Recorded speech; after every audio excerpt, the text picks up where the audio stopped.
There have been a lot of theories surrounding Jeffrey Epstein over the years, and with this new massive files release, we are tackling whether or not they prove them right or whether we still need answers. Welcome to Sidebar, presented by Law&Crime. I'm Jesse Weber. Now, I gotta say, as I'm covering these stories, I am constantly reminded about the danger out there. And you know what one danger is? That strangers can find and use anything about your private life. Yeah, your name, your phone number, your address, it's all out there, which is why I wanna tell all of you out there, this is a way to keep your data safe online. I gotta tell you about our sponsor, Incogni, okay? They track down all of those old posts and search sites that's exposing your information, and then they demand its removal. Look, I was shocked. Turns out databases had all my information, and within days, Incogni was taking it all down. Setup is simple. You just create an account. Incogni's going to do the rest. Plus, their new Unlimited Plans custom removals feature lets you submit specific links that their privacy experts will personally investigate and remove. So if you care about staying safe, take your privacy back with Incogni. Go to incogni.com/sidebar and use code sidebar for 60% off an annual plan. For as long as I can remember, the name Jeffrey Epstein, there have always been theories surrounding him, the notorious convicted pedophile and accused child sex trafficker. But now, in the wake of millions of pages of documents being released as part of the Epstein Files Transparency Act, which required the DOJ to turn over essentially all the Epstein investigation materials in its possession, now we have to ask, was there any truth to those theories? Because let me tell you, this document dump, it provides new clues, new context, new connections, and I'm gonna say we got a lot more details. So from everything to whether Epstein was murdered, to whether people were exposed, to even Pizzagate. You remember that one? I'm gonna tackle those theories and see if an evaluation of the materials actually proves them right or adds support. So I wanna start with the idea, this is the big one, that the Epstein files are gonna name names, right? Gonna spill secrets. I mean, yeah. Now, to be clear, I'm not saying that what was released would be enough evidence to actually prosecute somebody for a state or federal crime, let alone make the accusation that somebody was involved in criminal activity or knew about what Epstein and his associate Ghislaine Maxwell were up to. I can't say that. And just because someone is mentioned in the files doesn't mean they committed a crime or knew about it. But I will tell you, you want to talk about exposing? You want to talk about secrets? My gosh, was this embarrassing? Yeah, it exposed people in a whole new way. Can we start with Peter Attia? This was a bombshell. So Attia, the anti-aging influencer, you've probably seen him a lot on social media, recently appointed contributor at CBS News. He was mentioned almost 2,000 times in the newly released files, specifically emails between him and Epstein from 2015 to 2018. And I'm not gonna lie, they're bad. Attia wrote in one email to Epstein in February of 2016 that a woman's private part is, quote, low carb, and adding, still awaiting results on gluten content though. How about this email dated June 24, 2015 with the subject line, got a fresh shipment, where Attia seemingly writes, the biggest problem with becoming friends with you, the life you lead is so outrageous, and yet I can't tell a soul. It's kind of chilling when you think about Epstein and the fact that he was brought up on federal sex trafficking charges, accused of abusing minors for years. Now, I will be clear, Attia wrote in a long response on X, which reads in part, reading that exchange now is very embarrassing and I will not defend it. I'm ashamed of myself for everything about this. At the time, I understood this exchange as juvenile, not a reference to anything dark or harmful. He also added that he didn't participate in any criminal activity, that he never was on his plane, never on his island, never present at any sex parties. Right now, at the time of this recording, he has stepped down from his role as chief science officer at the snack bar company David Protein. There was also reporting that a 60-minute segment that he was featured on has reportedly been pulled, but at the time of this recording, no word yet on the future of his association with CBS. How about New York Giants co-owner Steve Tisch exchanging emails with Epstein about women? You have one where Tisch allegedly talks about a, quote, Ukrainian girl who he called, quote, a very sweet girl. Epstein replying she has a, quote, a 10 is a character and that he would get, quote, all info on her. Now, Tisch wrote that he was, quote, curious to know about her and asked Epstein if she's a pro or civilian. I think we can take a guess what that means. And Epstein actually replied that he doesn't, quote, like records of these conversations. Now, Tisch apparently asked Epstein in another email about a different woman, is she fun? With Epstein replying, she is a civilian, but Russian, and rarely tells the full truth, but fun. I gotta say, this one's pretty striking. Regarding Tisch meeting up with a woman, Epstein writes to him, "You did very well. She is a little freaked by the age difference, but go slow." In another email, Tisch appeared to be emailing with a woman that Epstein had seemingly introduced him to, with him writing to her, "Jeffrey Epstein is very excited about you and I meeting each other. I like that idea. Do you?" And apparently there were other emails where Tisch allegedly invited Epstein to a Giants game and Epstein inviting Tisch to his private island. Now, Tisch has responded to this. For example, he said in a statement to CBS News, "We had a brief association where we exchanged emails about adult women, and in addition, we discussed movies, philanthropy, and investments. I did not take him up on any of his invitations and never went to his island. As we all now know, he was a terrible person and someone I deeply regret associating with." But there's more. Like, how about this photo of director Brett Ratner sitting on a couch hugging a woman sitting next to Jeffrey Epstein? Her face has been redacted out. Ratner, though, came out, said that this was his fiancée from 20 years ago. He reportedly told the Wall Street Journal back in 2023 that he didn't even know Epstein, hadn't met him. What about this? Former NASCAR driver Brian Vickers apparently forwarded an email to Epstein in 2012 about a sexually explicit male fairy tale. How about in 2019, where he apparently sent a video with the subject line, "Thought you would like this," with the message, "Happy Valentine's, buddy." By the way, at one point in time, Vickers' ex-wife was accused of coordinating Epstein's meetup with young girls, although she has claimed that she herself was a victim in all of this. How about when Epstein seems to joke about being accused of going to a pedophile convention when he said that he was visiting Paris with director Woody Allen? Yeah, so writing in a 2012 email, this is Epstein replying to someone who wrote him, "Les pedophile convention?" Epstein writes, "I think pedophile is the plural." Lots of emails with Marit, the Crown Princess of Norway. Hopefully I'm saying that correctly. This was as recently, by the way, as 2014. The reason that matters actually seemingly contradicts a previous statement from the Royal Palace that said she had cut off ties with Epstein in 2011. On January 31st, she wrote a statement in part, "I must take responsibility for not having investigated Epstein's background more thoroughly and for not realizing sooner what kind of person he was." How about this? The Prime Minister of Slovakia accepted the resignation of his national security advisor, Miroslav Lajcak, over the weekend after emails came out between him and Epstein talking about women. Then you got this. In one email from 2013, apparently a businessman from the United Arab Emirates, Sultan bin Suleiman, the CEO of DP World, writes that Moldavian is not as attractive as the picture. The Ukrainian is very beautiful.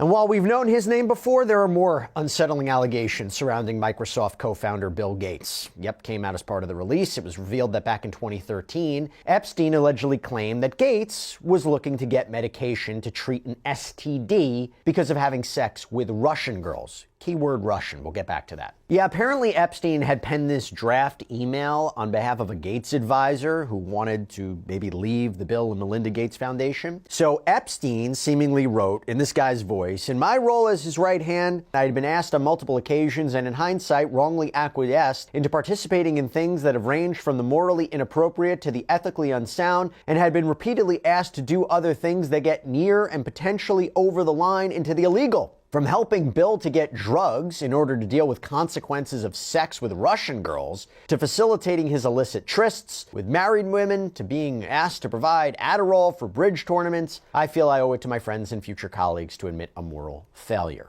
So there was a spokesperson for Bill Gates who rejected the allegation, saying these claims are absolutely absurd and completely false. Here's something interesting. On Tuesday, NPR's Wildcard podcast, they aired a preview of an interview that they did with Melinda Gates. So this is Bill Gates' ex-wife. The two divorced in 2021. And that interview, which airs in full on Thursday, apparently includes Melinda's response to her ex being mentioned so many times in the Epstein Files. Quote, "For me, it's personally hard whenever those details come up, right? Because it brings back memories of some very, very painful times in my marriage. Whatever questions remain there of what, I can't even begin to know all of it. Those questions are for those people and for even my ex-husband. They need to answer to those things, not me. I'm able to take my own sadness and look at those young girls and say, my God, how did that happen to those girls? At least for me, I've been able to move on in my life, and I hope there's some justice for those now women." And by the way, Bill Gates did a recent interview, I believe, with Australian media where he said, "I never went to the island, I never met any women." And so the more that comes out, the more clear it'll be that although the time was a mistake, it had nothing to do with that kind of behavior.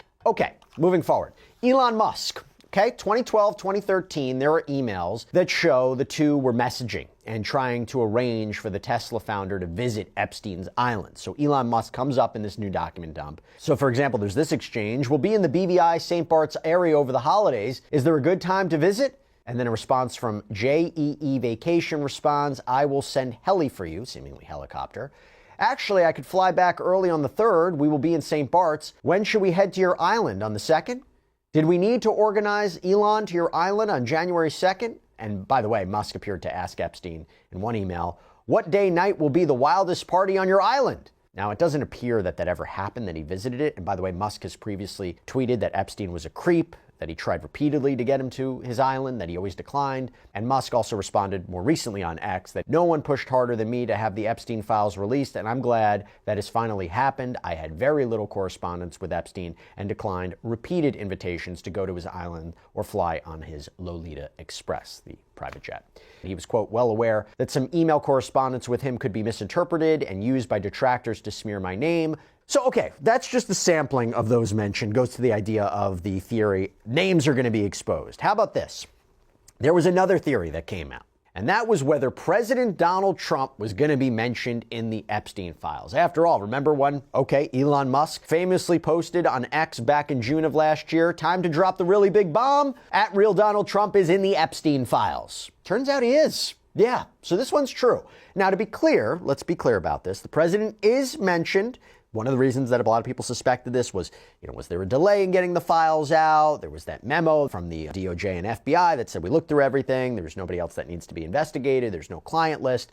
There was a whole push to get the files out. There's been arguments that the president has kind of been distracting away from it. So is his name mentioned? Is he mentioned in it? Well, look, he is in it. But I got to be clear about what this is. So one of the documents, this is the big one, one of the documents that came out was this list. It was a list compiled seemingly by the FBI of unverified tips that came in from the FBI's National Threat Operations Center. And apparently this was sent over to the Child Exploitation and Human Trafficking Task Force. Now again, these were tips that apparently couldn't be corroborated, some of it's secondhand information. And in fact, this was what the DOJ said on this, quote, this production may include fake or falsely submitted images, documents, or videos, as everything that was sent to the FBI by the public was included in the production that is responsive to the act. Some of the documents contain untrue and sensationalistic claims against President Trump that were submitted to the FBI right before the 2020 election. To be clear, the claims are unfounded and false, and if they have a shred of credibility, they certainly would have been weaponized against President Trump already. Now, we do want to warn you, these allegations in these tips are very disturbing, but I'll give you an example. Quote, redacted reported an unidentified female friend who was forced to perform oral sex on President Trump approximately 35 years ago in New Jersey.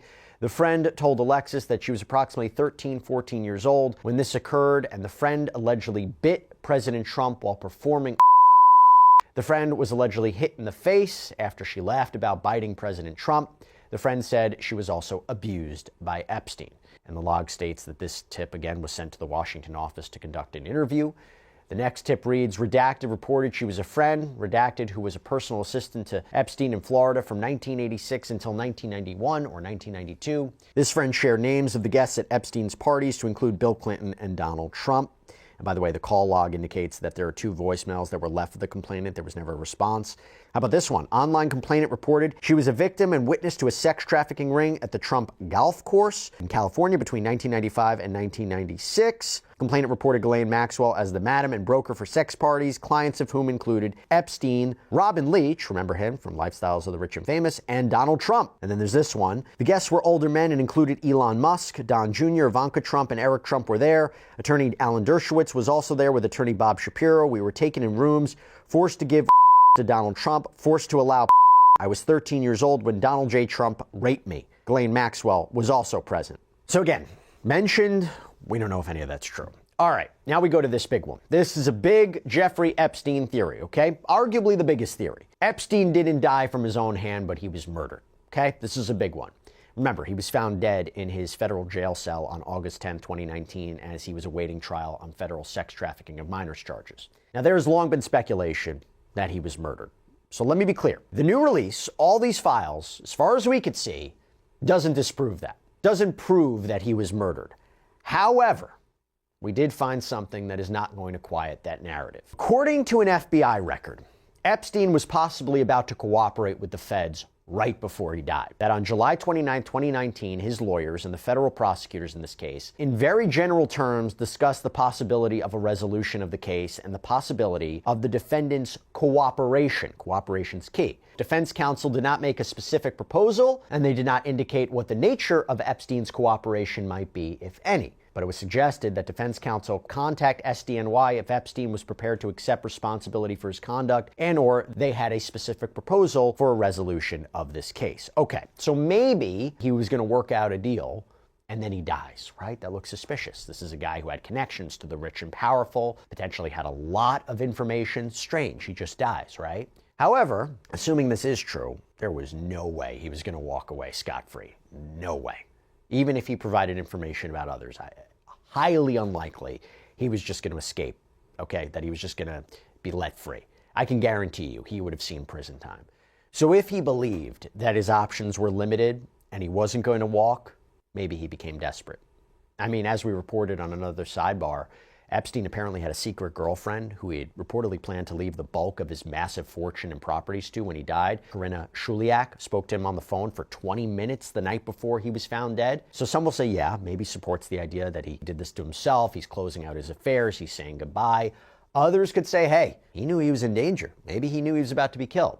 And I'll also note that The Guardian claims that in these documents, there appear to be a conversation between investigators regarding Epstein's death, with one suggesting that Epstein's last communication didn't look like a note that someone would leave if they were about to harm themselves. This is also per reporting by the Associated Press. And apparently it's been reported that the documents explain that the jail used boxes and sheets to make it look like Epstein's body, and then they loaded it into a white van belonging to the chief medical examiner, that this was a way to trick the media that was gathered all outside the facility after his death, when in actuality, his real body was apparently in a black car and no one really saw it leave. So you have that too, apparently, in the files. Okay, brings me to another big theory. That Epstein was so powerful, he was so connected, that he had such a meteoric rise to fortune in the 80s and the 90s. Was it too convenient? Was he really getting assistance? Was he an asset? Was he a foreign agent? Was he a Russian spy, for example? Now, this one's a little tricky, okay? While there's nothing on the face of it to directly prove that, his connections to Moscow and his massive interest in Vladimir Putin, it is on full display in this recent release, because Putin is named almost 1,000 times in the latest document release, and there are almost 10,000 references to Moscow. There are communications regarding Epstein inquiring about a Russian visa, how he wanted to reinvent the Russian financial system. There was an exchange where Epstein helped Russia's former UN ambassador understand Donald Trump, or how Epstein in another email said that Russia's foreign minister could, quote, get insight on talking to me. There was a lot of back and forth about Epstein meeting Putin or attempts to meet him. You had one email from September 11, 2011, where someone writes about Epstein meeting with Putin when he goes to Russia, and it says, quote, spoke with Igor. He said last time you were in Palm Beach, you told him you had an appointment with Putin on September 16th, and that he could go ahead and book his ticket to Russia to arrive a few days before you. In an email to former Israeli Prime Minister Ehud Barak, Epstein writes, Putin asked that I meet him in St. Petersburg at the same time as his economic conference. I told him no. If he wants to meet, he will need to set aside real time and privacy. Let's see what happens. There's a 2014 email from a Japanese entrepreneur that says, hey, Jeffrey, I wasn't able to convince LinkedIn co-founder Reid Hoffman to change his schedule to go to meet Putin with you. Now, the New York Post reported that U.S. security officials claim Epstein had ties with Russian organized crime. So the question becomes, was he providing information to Russian officials? Was he creating a blackmail honey trap system to benefit Russia, try to compromise people? Obviously, we don't know for sure, but he did apparently have this obsession in a way with Putin and Russia. And this is only fueled, by the way, by Epstein's connection to Ghislaine Maxwell, whose father, Robert Maxwell, allegedly was a Soviet asset in the 70s and reportedly laundered money from Russia to the West with Epstein's help.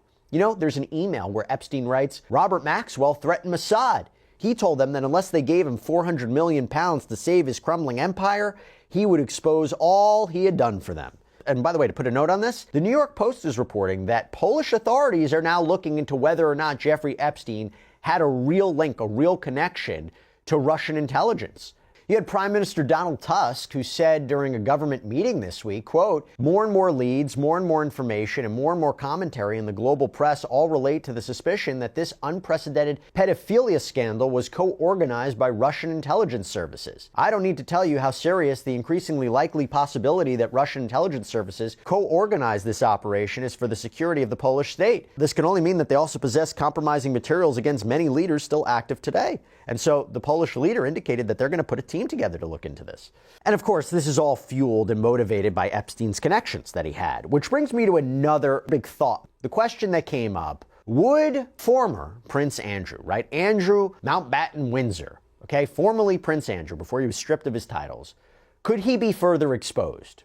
A known former associate, friend of Epstein, even though he's never been criminally charged, even though he was, again, stripped of his royal titles. Well, I'll tell you what, there definitely was a lot of him in there, like how Andrew allegedly invited Epstein to Buckingham Palace after Epstein's release from house arrest on Florida solicitation of prostitution charges, including with a minor. This is back in 2010. You had this email where Epstein said he wanted to set Andrew up with a 26-year-old, yes, Russian woman, who he describes as clever and beautiful. In one exchange, Epstein said he was in London, asked for private time with the then Duke of York. Andrew replied, we could have dinner at Buckingham Palace and lots of privacy. 2 days later, he followed up by saying, delighted for you to come here to BP, Buckingham Palace. Come with whomever, and I'll be free from 1600-ish. And I will say undoubtedly the most disturbing revelation in this document release regarding Andrew is a photo of him on the floor, on all fours, over a female who is lying down. Okay. Now, this wasn't even an Epstein theory per se, as far as I can tell, but it was a major conspiracy theory that now people are saying is tied to Jeffrey Epstein in the wake of this document release. What am I talking about? Pizzagate. Remember this? Bottom line of it was, there was a theory that spread online that there was this wild child pedophilia ring that was operating out of a Washington, D.C. pizzeria that involved the highest levels of the Democratic establishment. Started back in 2016. Now, to be clear, there is no evidence of this, okay? But why am I talking about it? Well, there are a lot of references to pizza in the Epstein files. Now, on one hand, the context of it would suggest maybe they're really talking about food. Others believe coded language for something else. For example, on April 26, 2016, in response to Epstein writing in an email, quote, she looks pregnant, someone responded, you mean radiating a soft glow with the look of bliss and excitement? Yeah, that's the pizza. There's another message that says, so the final form will be molded dough that you put pizza sauce and cheese on? I don't know. Got to mention that one. Now, this next one goes, I would say, under the banner of secrets exposed, right? Unfound secrets going to come out. Right? The theory that the Epstein files will expose everything. Gotta say, this one was a doozy. There are references in the document release to Epstein possibly fathering a secret child. Okay? This exchange between Epstein and former Prince Andrew's ex-wife, Sarah Ferguson, who, by the way, apparently told Epstein once, according to the materials, that he was the, quote, brother I have always wished for. So there's this message, apparently from Ferguson, to Epstein. Don't know if you're still on this BBM, but heard from the Duke that you've had a baby boy. Even though you never kept in touch, I am still here with love, friendship, and congratulations on your baby boy, Sarah XX. How about this one? You have disappeared. I did not even know you were having a baby. It was so crystal clear to me that you were only friends with me to get to Andrew. And that really hurt me deeply, more than you will know. Look, I don't know if this is true, but the boy would be around 15 years old today. And you couple that, also I have to mention this, with a diary entry from someone, maybe an apparent victim. The handwriting is kind of difficult to decipher, but she writes about feeling like a, quote, human incubator. Says that Epstein talked about creating a, quote, superior gene pool. But look, those are some of the conspiracy theories that came out. We were referenced, exposed, added context to from this files release. We will continue to see what happens next in the Jeffrey Epstein, Ghislaine Maxwell saga. Who knows? Your guess is as good as mine. But that's all we have for you right now here on Sidebar. Everybody, thank you so much for joining us. And as always, please subscribe on YouTube, Apple Podcasts, Spotify, wherever you should get your podcasts. You can also follow us on NBC's Peacock. We got episodes out there too. If you want to follow me, X, Instagram, my News Nation show, Jesse Weber Live, Monday through Friday, 11 p.m. Eastern. See you next time, everybody.